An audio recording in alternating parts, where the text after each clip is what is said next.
Olá, meus amores, tudo bem com vocês? Então, hoje na nossa aula de História, nós vamos fazer a correção da página 102 e da página 104. Então, vamos lá, pega o seu livrinho para iniciarmos a nossa correção. Os primeiros anos de domínio português, correção da página 102. Primeira questão: como ficou conhecido o período que vai de 1500 até 1530?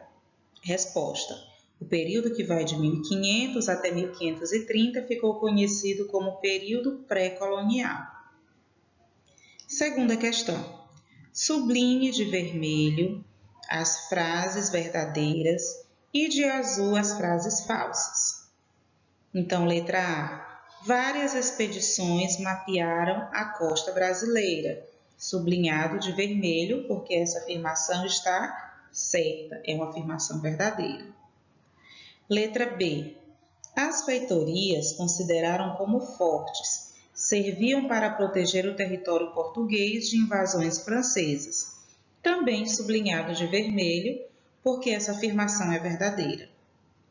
Letra C. A expedição comandada por Martim Afonso de Souza não teve muita importância nessa época. Também está sublinhada de vermelho, porque essa afirmação é verdadeira. E a letra D. A primeira vila fundada foi de São Vicente. Também é uma frase verdadeira.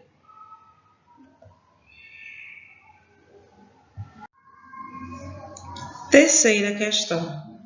Pinte o nome do vegetal trazido pelos portugueses que foi cultivado em toda a faixa do litoral brasileiro.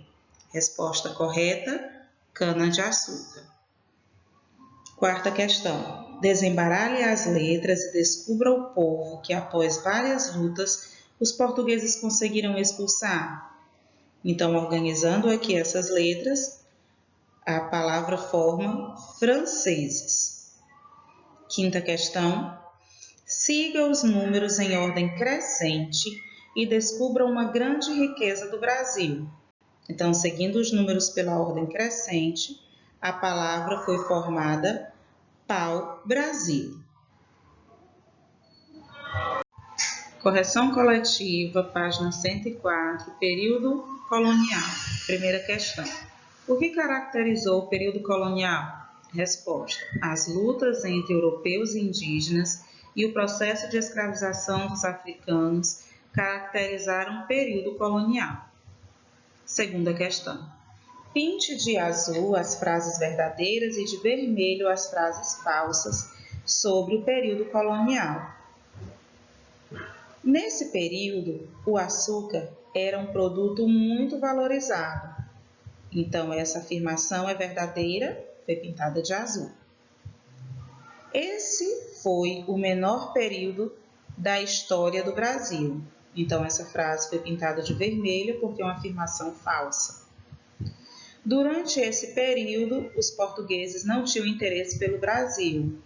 Também é uma afirmação falsa, então foi pintado de vermelho. Foi esse período que as etnias começaram a se misturar. Essa afirmação é verdadeira, então foi pintada de azul. Terceira questão. Marque um X nos acontecimentos ocorridos no período colonial. Muitas cidades foram fundadas. Foi um acontecimento real, marca o X. O açúcar não era valioso. É falso. Houve a escravização dos africanos trazidos para a lavoura de cana-de-açúcar. Verdadeiro, marca o X. A cultura da cana-de-açúcar foi responsável pelo povoamento do litoral brasileiro, também marca o X. Então, as respostas marcadas foram a primeira, a terceira e a quarta. Quarta questão. Quando começa e termina o período colonial? Resposta. O período colonial começa em 1530, quando Portugal toma posse do Brasil, e termina em 1822, quando é proclamada a independência do Brasil.